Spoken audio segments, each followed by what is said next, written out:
Sí, Hanna. Ya.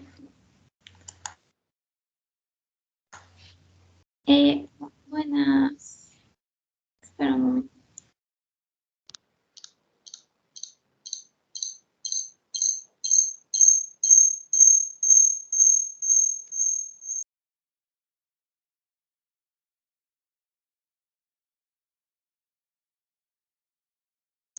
Ya. Bueno, buenas. ¿El eco es de mi computadora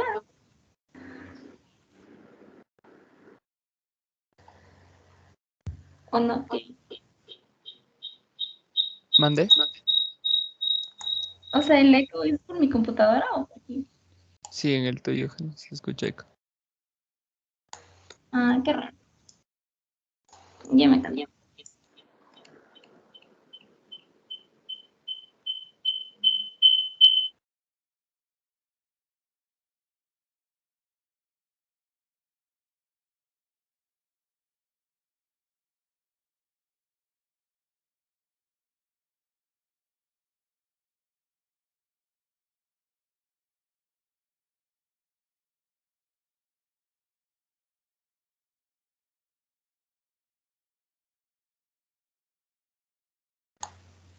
Ya no sé si se me escucha mejor.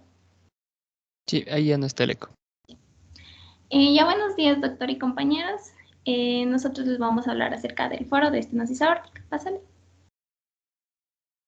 Bueno, lo que vamos a abarcar sobre todo en el foro es el tratamiento.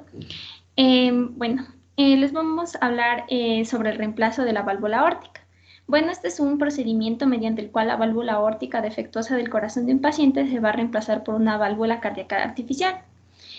Bueno, es posible que se necesite reemplazar la válvula por diferentes problemas, lo cual puede ser una insuficiencia aórtica, una regurgitación aórtica, pero en este caso sería por estenosis aórtica. Ya. Bueno, los métodos actuales para reemplazar la válvula aórtica van a incluir la cirugía a corazón, a la que se conoce como cirugía a corazón abierto, que es la denominada cirugía cardíaca mínimamente invasiva o reemplazo quirúrgico de la válvula aórtica. Y también, por otro lado, tenemos una cirugía que es menos invasiva, una técnica que es el reemplazo de la válvula aórtica transcatéter. Pásale. Ya. Bueno, debemos conocer que hay diferentes tipos de válvulas. Entonces tenemos las válvulas de tejido y las válvulas mecánicas. Bueno, las válvulas de tejido generalmente están hechas de tejido animal, conocidos como heteroinjertos. Estas van a estar montadas sobre un soporte de metal o polímero. Se utiliza por lo general el tejido bovino, que es de vaca y el cual es el más utilizado. Sin embargo, algunos están hechos de tejido porcino o de cerdo. El tejido se trata para prevenir el rechazo y la calcificación. Ya, también existen otros tipos de tejidos conocidos como injertos, que ya les hablaré más adelante. Pásale. Ya, en cuanto a las válvulas mecánicas, estas están hechas de materiales sintéticos como titanio o carbón pirolítico. Son más duraderas que las anteriores, ya que las anteriores suelen durar de 5 a 10 años y estas en realidad duran de 20 a 30 años. Sin embargo, tienen algunos defectos, entre los cuales que tienen un mayor riesgo de formar coágulos de sangre. Este es un riesgo mayor que el que presentan las válvulas de tejido. Entonces, las personas que utilizan válvulas cardíacas mecánicas van a tomar medicamentos anticoagulantes, como por ejemplo la warfarina, por el resto de sus vidas, y esto les hace más propensos a presentar hemorragias. Y otro de sus defectos es el ruido, ya que puede ser un tanto perturbador para el paciente e incómodo para el paciente de escucharlo. Pásale. Buenos días. A continuación, en resumen, vamos a hablar de ciertas características que diferencian a las válvulas mecánicas de las válvulas biológicas.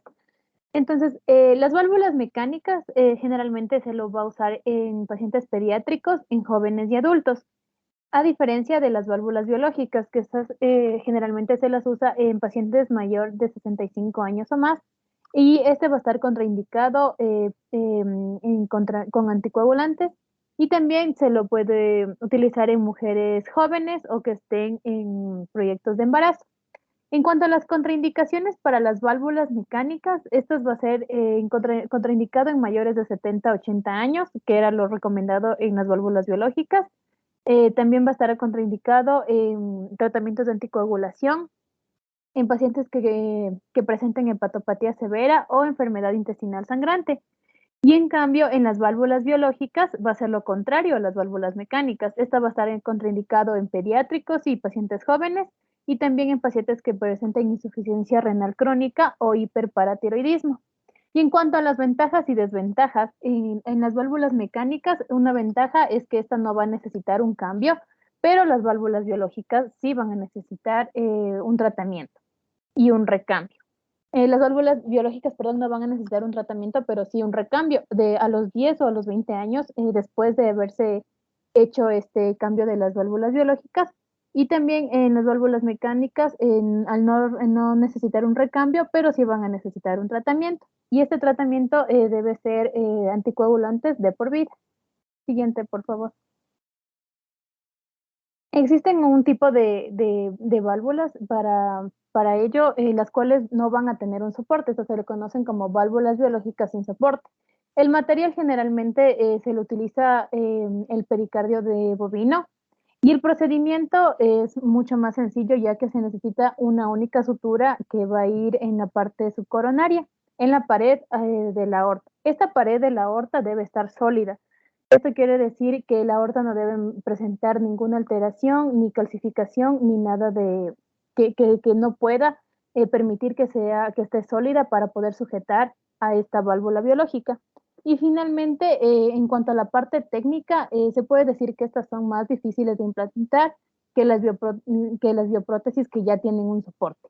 Y como podemos observar en la imagen que está debajo de la palabra técnico, se puede observar una válvula biológica, la cual solamente se va a implantar mediante una única sutura en la parte subcoronaria. Siguiente, por favor. Ya. Como les mencioné, también existen alternativas a las válvulas de tejido animal. Entonces tenemos, por ejemplo, a los homoinjertos aórticos y a los autoinjertos pulmonares. Bueno, un homoinjerto aórtico es una válvula aórtica de un donante humano. Esta va a ser recuperada después de su muerte o de su corazón si se está sometiendo a un trasplante de corazón. Un autoinjerto pulmonar es lo que también se conoce como procedimiento de Ross, que es donde se extrae la válvula aórtica y se reemplaza con la propia válvula pulmonar del paciente, que es la válvula que obviamente está entre el ventrículo derecho y la arteria pulmonar. Entonces luego se usa un homoinjerto pulmonar, una válvula pulmonar que va a ser tomada de un cadáver para reemplazar la propia válvula pulmonar del paciente, que es lo que están viendo en la imagen inferior. Ahí pueden ver cómo se hace este intercambio de injertos con el propio de la válvula pulmonar. Pásale. Ya, bueno, en cuanto al procedimiento del reemplazo de la válvula, este se va a realizar convencionalmente a través de una esternotomía media, lo que significa que la incisión se va a realizar cortando el esternón. Y una vez que se ha abierto la membrana protectora alrededor del corazón, es decir, el pericardio, se va a canular al paciente. Después de canular al paciente se va a... tiene que ser una canulación venosa con una cánula venosa auricular única que se va a insertar a través de la aurícula derecha. También se va a utilizar lo que es la llamada máquina de derivación cardiopulmonar, que también es conocida como máquina corazón-pulmón. Bueno, esta máquina va a respirar prácticamente por el paciente y va a bombear su sangre por todo el cuerpo mientras el cirujano reemplaza la válvula cardíaca. Entonces, de esta manera vamos a obtener una circulación extracorpórea. Entonces, el corazón en este momento se va a detener. Y esto se puede hacer con un catéter de infusión cardiopléjico tipo Y que se va a colocar en la aorta. Ya también de forma alternativa se puede insertar una cánula cardiopléjica retrógrada en el seno coronario. Y algunos cirujanos también optan por colocar un respiradero en el ventrículo izquierdo a través de la vena pulmonar superior derecha. Bueno, de esta forma lo que se obtiene es que el corazón esté quieto y el cirujano pueda extraer la válvula aórtica enferma del paciente. Pásale. Ya, de esta manera ya va a ser posible que se extirpe las valvas de la válvula aórtica y se va a extraer el calcio del anillo aórtico en el caso de que exista. Entonces el cirujano aquí va a medir el tamaño del anillo aórtico y va a colocar una válvula mecánica o tisular del tamaño adecuado. Por lo general la válvula se fija en su lugar con suturas, aunque se encuentran disponibles algunas válvulas sin suturas, como explicó mi compañera. Si la raíz aórtica del paciente es muy pequeña, pues las suturas se colocan fuera de la raíz aórtica en lugar de en el lugar del anillo para generar un espacio adicional. Pásale. No, no, regresale. Ya. Bueno, entonces con la válvula ya en su lugar y la aorta cerrada, se coloca al paciente en la conocida posición de Trendelenburg, que es la que usted también ve en la imagen izquierda, y aquí se procede a reiniciar el corazón, es decir, que ya lata por sí mismo. Entonces ya se puede retirar el paciente de la máquina de circulación extracorpórea y también es posible realizar un ecocardiograma transesofágico para ver si es que la válvula fue ingresada correctamente. Posteriormente se puede colocar un marcapasos, sin embargo, este no debe ser permanente. Bueno, ya, en cuanto a la recuperación, nos mencionaba que esta es aproximadamente de 3 meses, sin embargo, se recomienda no levantar objetos pesados. Pásale, Kevin.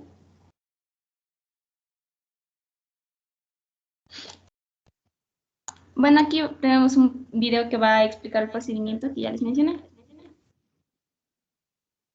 Una vez que la anestesia haga efecto, el cirujano comenzará haciendo una incisión en el pecho. La incisión tradicional se hace en el medio del pecho por encima del esternón. Luego, el cirujano separa el esternón para exponer el pericardio, que es una membrana protectora que recubre el corazón. A continuación, el cirujano abrirá el pericardio para exponer el corazón. En este momento, su corazón será conectado a una máquina de circulación extracorpórea. Se utilizan tubos para redirigir su sangre a esta máquina, la cual se encarga de las funciones del corazón y los pulmones durante la operación. Una vez que la máquina de circulación extracorpórea se hace cargo de dichas funciones, su corazón se detendrá temporalmente y extraerá la sangre en su interior. Esto mantiene quieta la válvula aórtica y le permite al cirujano verla. Su cirujano abrirá la aorta para exponer la válvula aórtica. Hará una incisión alrededor del borde de la válvula dañada y la extraerá. Luego, su cirujano suturará con cuidado la válvula de reemplazo en su lugar y cerrará la aorta con puntos. En este momento, se volverá a permitir que la sangre fluya hacia su corazón para revisar la función de la válvula nueva. De ser necesario, se administrará una descarga eléctrica para reanimar al corazón. Una vez que su corazón lata por sí mismo, se le desconectará de la máquina de circulación extracorpórea. Generalmente, se colocarán cables de marcapasos temporales en la superficie del corazón para asegurar que éste mantenga un ritmo normal. Ya, entonces,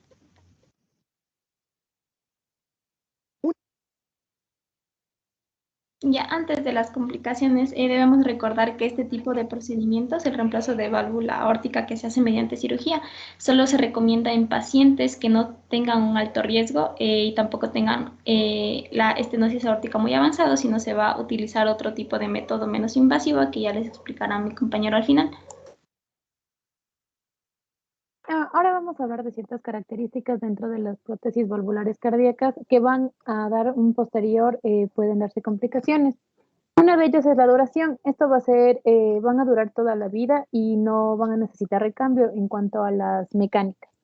Y también que van a necesitar de un tratamiento anticoagulante crónico. Y en cuanto a las bioprótesis, estas no van a precisar de este tratamiento anticoagulante, pero debido al desgaste van a necesitar un cambio posterior a la cirugía de unos 10 a 20 años. Siguiente, por favor. Ahora vamos a nombrar algunas de las complicaciones que se pueden dar. Una de ellas puede ser la ruptura de los componentes de las prótesis. Otro puede ser que una más por favor, otro puede ser que se presente tejido fibrótico dentro de estas prótesis. La tercera también puede ser que se dé una fuga perivalvular. Como cuarta, una más por favor, puede que se dé tromboembolismos dentro de estas prótesis. También pueden darse hemólisis o un bloqueo auriculoventricular. También dentro de esto se pueden dar también hemorragias debido al tratamiento que se está dando, que son anticoagulantes, y también la dehiscencia por desinserción de puntos. Esto quiere decir que generalmente suele darse en las heridas se suelen separar las capas donde se da la herida quirúrgica, donde se da la sutura. Y también se puede dar una desproporción conocida como mismatch, O una de las últimas complicaciones que se pueden dar es la endocarditis protésica. Siguiente, por favor.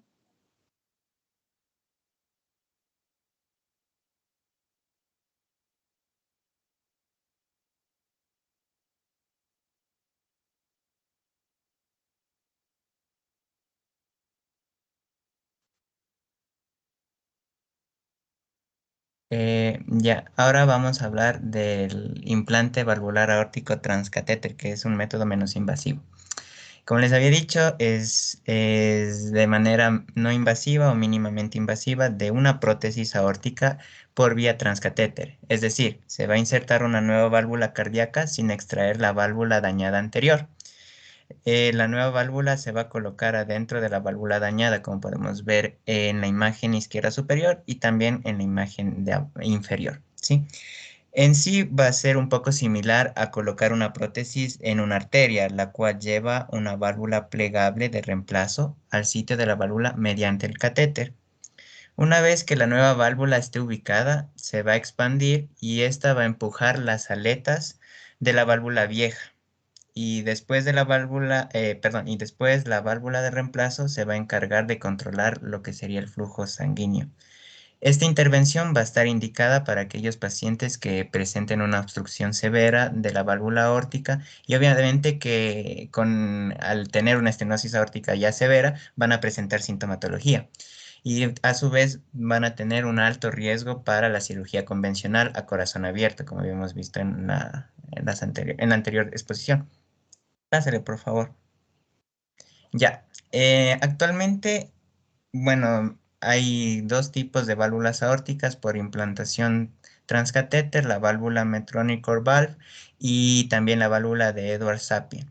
Con respecto a la primera, está constituida con un stent autoexpansible y esta se va a anclar en el anillo aórtico de la raíz aórtica y cumple la función de prevenir las fugas paravalvulares.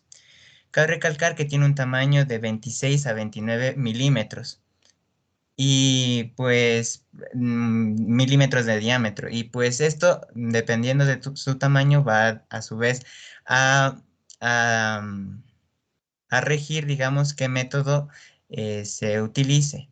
En este caso, su aplicación va a ser de carácter retrógrado, mediante un método transfemoral a través de la arteria femoral, que es el más recomendado. Con respecto a la válvula Edwards Sapien, posee una forma tubular con estén expandible con balón, no es autoexpandible como la anterior, y pues se va a insertar a sí mismo a nivel del anillo aórtico y sus medidas van a ser de 23 a 26 milímetros de diámetro. Por lo tanto, puede introducirse de otros dos métodos, mediante la vía transapical y transfemoral. Y pues puede tener tanto carácter anterógrado por la vía transapical como retrógrado como por la vía transfemoral. Es por esto que las válvulas dan mayor estabilidad hemodinámica que la bioprótesis quirúrgica, principalmente porque no existe, digamos, el anillo de costura voluminoso que se forma en la cirugía y también debido a que tienen un anclaje sobredimensional que va a impedir la regurgitación paravalvular, evitando así la hemólisis. Pásale, por favor. Bien, ¿en qué consiste? Bueno, se realiza mediante la anestesia local y sedación consciente sin necesidad de anestesia general. Es un procedimiento que se puede usar uno de varios métodos, como ya les he estado mencionando, el método vía transapical, transfemoral. Esos van a ser debido a los sitios de acceso que va a tener el catéter. Entonces puede entrar por la arteria femoral, que es la arteria grande en la ingle, que se llama entonces método transfemoral, y que no requiere una incisión quirúrgica a nivel del pecho. También puedes usarse el método mínimamente invasivo mediante una pequeña incisión en el pecho e ingresar por una arteria grande, conocido como el método transtorácico o subclavio, o por la punta del ventrículo izquierdo, o el ápex, que se conoce como método transapical. Bien, por lo tanto, vamos a tener tres enfoques del procedimiento: transfemoral, transaórtico y transapical, ¿sí? Esto dependiendo obviamente de dónde se haga la incisión y pues como les había mencionado es retrógrado el transfemoral porque va en contra del flujo sanguíneo hasta llegar a la válvula aórtica dañada. Pásale, por favor. Bueno, aquí tenemos un pequeño video del método transapical. No tiene sonido, tranquilo. Tenemos un pequeño video de lo que sería el método transapical. Vemos que ingresa por el ápex, por el ventrículo izquierdo y pues llega a la válvula dañada. Una vez que la nueva válvula está en su posición, se va a inflar un balón ubicado en la punta del catéter para expandir la válvula de reemplazo y ubicarla en una posición correcta. Bueno, a través del catéter se llega con la prótesis, se expande el stent, como vimos, y se coloca la válvula nueva sobre la válvula estenótica. Una vez colocada, se comprueba su funcionalidad y se retira el catéter, ¿sí? Bueno, por lo general, este procedimiento de implante de prótesis valvular, desde la introducción del catéter hasta la colocación sobre la válvula enferma y retirar el catéter, pues tiene una duración de 30 minutos o puede llegar a 1 hora o 2 horas, dependiendo obviamente, del proceso y el método que se utilice. Y pues va a estar guiado mediante ecografía transtorácica. Pásale, por favor. Ya, ahora, ¿en qué pacientes o quiénes son los candidatos a recibir esta alternativa de tratamiento? Pues en este caso la TAVI va a estar disponible a los pacientes con estenosis aórtica severa, sintomática, en todas las categorías de riesgo, es decir, bajo, intermedio o alto, para la cirugía estándar de reemplazo de válvula aórtica a corazón abierto. Entonces, tenemos que los pacientes que van a ser candidatos deben tener obviamente una estenosis aórtica grave o moderada, un alto riesgo quirúrgico y una contraindicación de cambio valvular.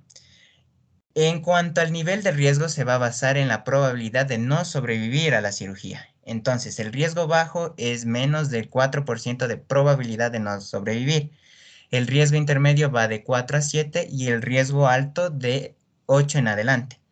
Entonces, este proceso puede ser una opción eficaz para mejorar la calidad de vida de los pacientes que de otro modo tendrían alternativas limitadas para la reparación de su válvula aórtica.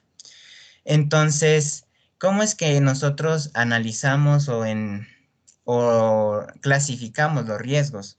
El riesgo quirúrgico. Esto se lo hace mediante dos escalas comúnmente utilizadas. La una va a ser la Euroscore y la otra va a ser la STS o Society Thoracic Surgeon. En este caso se ha demostrado que la primera, la Euroscore, lo que vamos a encontrar es que ha logrado sobreestimar la mortalidad operatoria y está indicado el implante valvular con un puntaje mayor al 20%. Y en caso de la STS, pues la aplicación de este procedimiento va a ser mayor o igual a 10%, ¿sí? Pero hay que tomar en cuenta que estos valores de riesgo que nos dan estas escalas son relativos, ya que existen pacientes que pueden presentar comorbilidades que no están incluidas en estas escalas, como son, por ejemplo, tórax hostiles o una insuficiencia hepática severa, las cuales van a aumentar el riesgo de mortalidad durante la cirugía de reemplazo valvular aórtico. Y bueno, hay que tomar en cuenta, pásale unita por favor, hay que tomar en cuenta algunas consideraciones. En este caso, pues como vemos en el cuadro de arriba, el paciente que mayor a 75 años de edad con estenosis aórtica severa sintomática ya es candidato a una TAVI transfemoral por encima de la cirugía. Ya, y pues hay que tomar en cuenta también, como les había dicho, entonces la edad mayor, ¿sí? El riesgo quirúrgico alto o moderado, el reemplazo valvular previo, aquellos pacientes que priorizan menor morbilidad o una recuperación rápida, y también se incluye lo que es el concepto de fragilidad, que se entiende como la disminución de la resistencia al estrés, lo que resulta en este caso a la baja de muchos de los sistemas que van a generar una debilidad en los pacientes. Entonces, las escalas antes mencionadas no pueden evaluar la fragilidad en cuanto al implante valvular aórtico. Es así que en la actualidad no se recomienda una colocación del implante en pacientes que tengan una expectativa de vida menor de 1 año. Ya, pásale por favor. En cuanto a los beneficios y complicaciones, pues los beneficios van a ser el menor riesgo de infección, menos trauma a nivel del pecho y al músculo cardíaco en comparación a la cirugía de corazón abierto. Menor tiempo en la estancia en el hospital, vemos que puede ser alrededor de 3 días en comparación a los 15 días de estancia hospitalaria si se aplica la cirugía a corazón abierto. También habíamos mencionado que la duración del cateterismo en este caso va a ser de 2 horas, les había dicho de 30 a 2 horas, en comparación a la cirugía a corazón abierto que bordea en promedio 6 horas.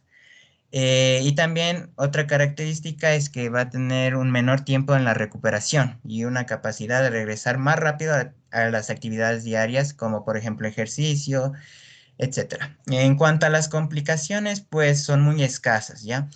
Solo el 10% de los casos pueden presentarse con la necesidad de un implante de marcapaso.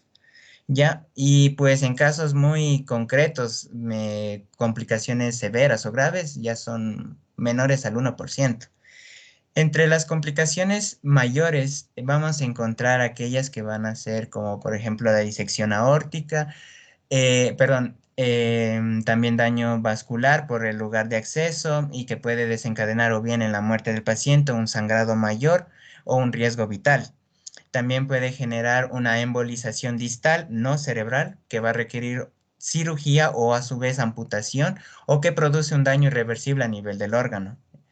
También en cuanto a complicaciones menores, pues va a existir un daño vascular en el lugar de acceso, pero no va a conducir a una muerte o sangrado mayor, como les había explicado. También se puede presentar embolización distal, que puede ser tratada con embolectomía, y puede también deberse a un fallo del cierre percutáneo que requiere una intervención diferente de la comprensión manual. En sí, las complicaciones vasculares mayores se asocian más con el sangrado y la necesidad de transfusión y a su vez se relacionan con un incremento mayor de mortalidad en los 30 días subsiguientes a la intervención. Y en cuanto a las complicaciones vasculares menores, no influyen mucho en el pronóstico del paciente. Pásale, por favor. Ya, por último, en este caso, ¿qué se puede esperar después del procedimiento? Pues después del procedimiento, unas 4 o 6 semanas, se va a realizar un seguimiento para evaluar el funcionamiento de la válvula y cómo sigue la recuperación. Algo muy importante o dos aspectos muy importantes de la recuperación van a ser la buena alimentación y la actividad física con regularidad. En cuanto a la alimentación, pues comer una variedad de frutas, verduras, granos, limitar el consumo de alimentos altos en grasas saturadas y a su vez también limitar el consumo de carnes rojas y procesadas. En cuanto a la recuperación, se debe también incluir lo que sería de forma gradual la actividad física. En este caso, tratar de llegar al menos a 150 minutos a la semana de actividad física moderada o intensa, por ejemplo, una caminata apresurada. Eso sería en cuanto a las recomendaciones y muchas gracias.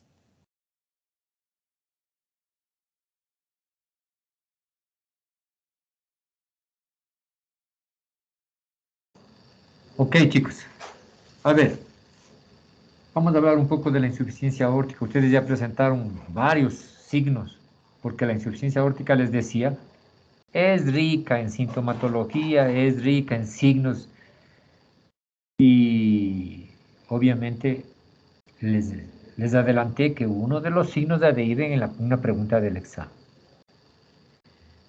En la insuficiencia aórtica nosotros tenemos que hay un compromiso, un daño de la válvula aórtica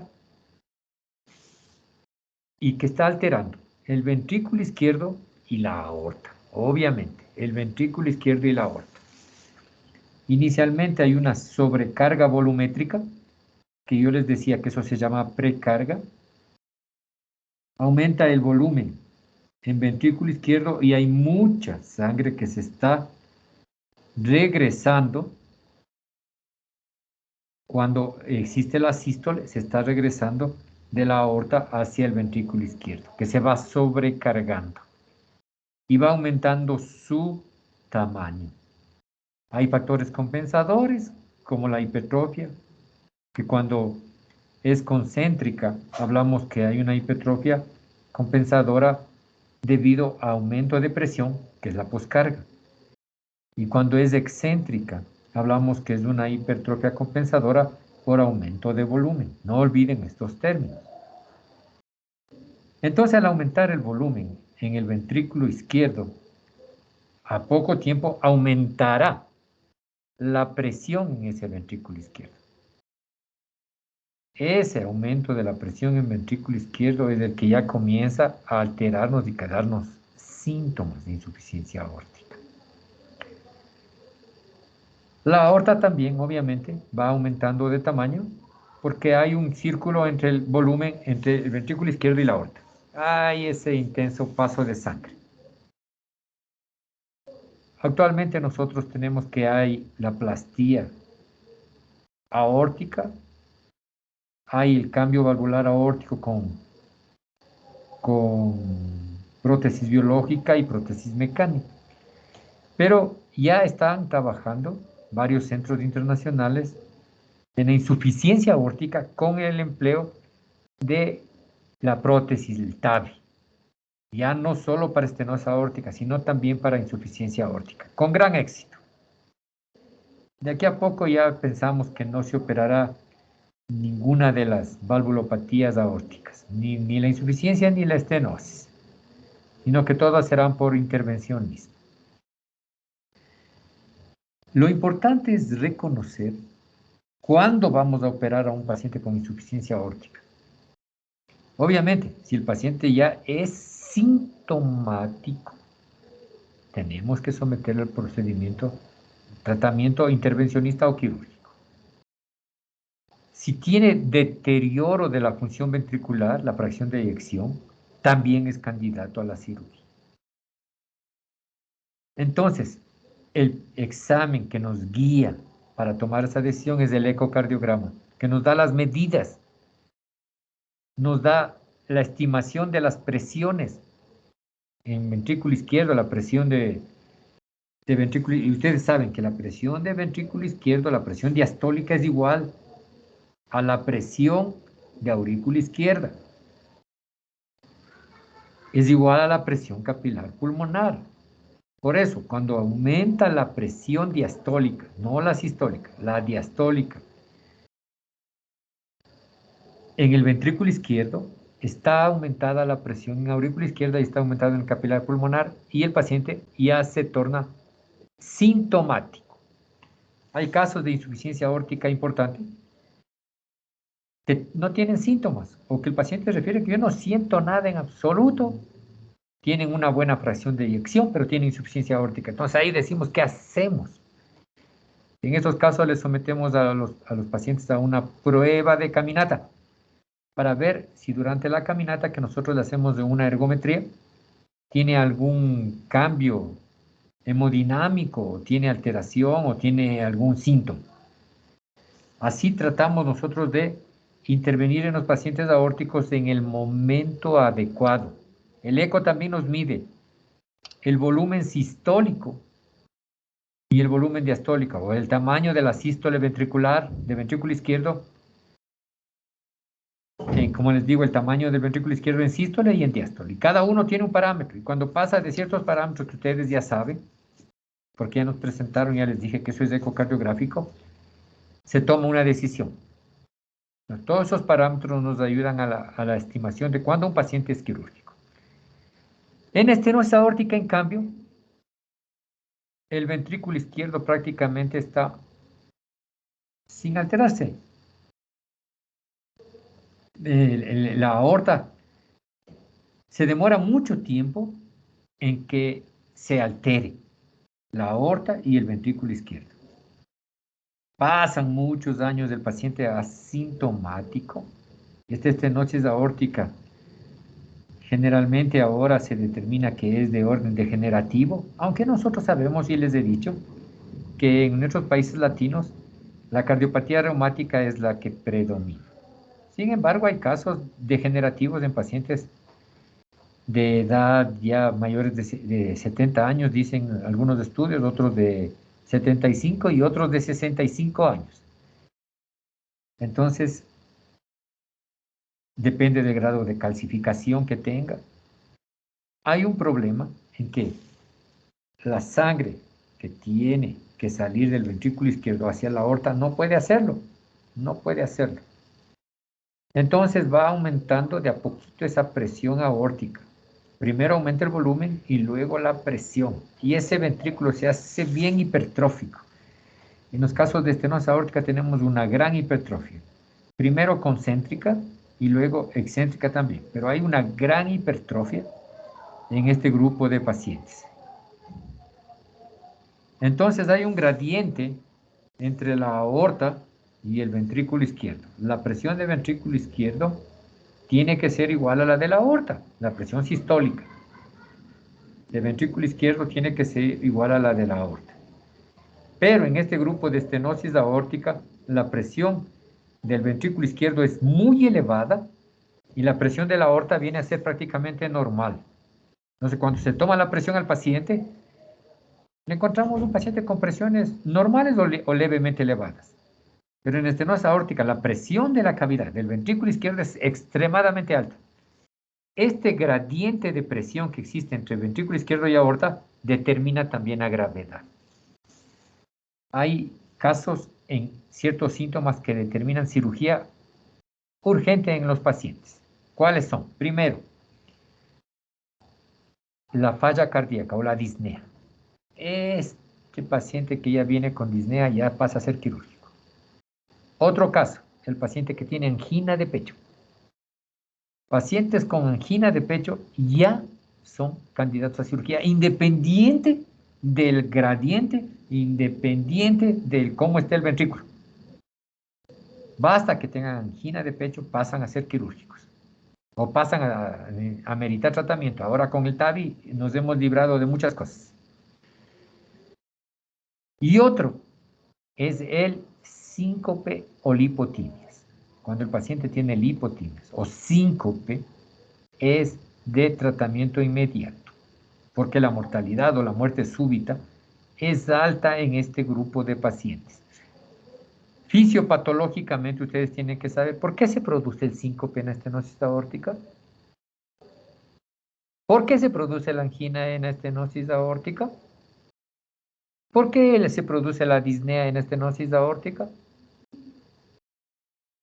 Cuando el paciente ya está en falla cardíaca, ya es sintomático en la estenosis aórtica, tiene que ser intervenido. No lo olviden. ¿Alguna pregunta de ustedes, chicos?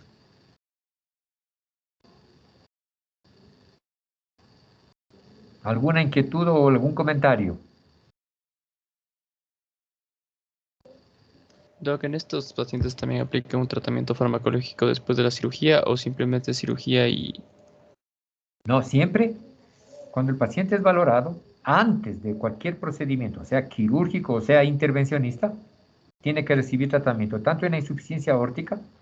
Es importantísimo el tratamiento en la insuficiencia aórtica para evitar el remodelado, para evitar el daño ventricular. Se utilizan los vasodilatadores y los mejores vasodilatadores que hay son los IECA, los ARA2 y los antagonistas del calcio. Aquí sí entran los antagonistas del calcio, tipo dihidropiridinas. En este caso, que necesitamos vasodilatadores de la insuficiencia aórtica. En estenosis aórtica, al contrario. En estenosis aórtica, por tener un gasto cardíaco fijo, por tener una válvula estrecha, nos es recomendable la utilización de vasodilatadores. ¿Por qué? Porque empeoran el cuadro clínico, aumentan el gradiente entre el ventrículo izquierdo y la aorta. En este caso tenemos que tratar de utilizar en estenosis aórtica medicamentos de acción inotrópica negativa y cronotrópica negativa. ¿Como cuáles? Los beta bloqueadores, los antagonistas del calcio tipo fentolamina, que es el verapamil, y el diltiazem, ¿no es cierto? Estos medicamentos son cronotrópicos e inotrópicos negativos y están recomendados en el caso de estenosis aórtica. ¿Algún otro comentario, alguna otra pregunta?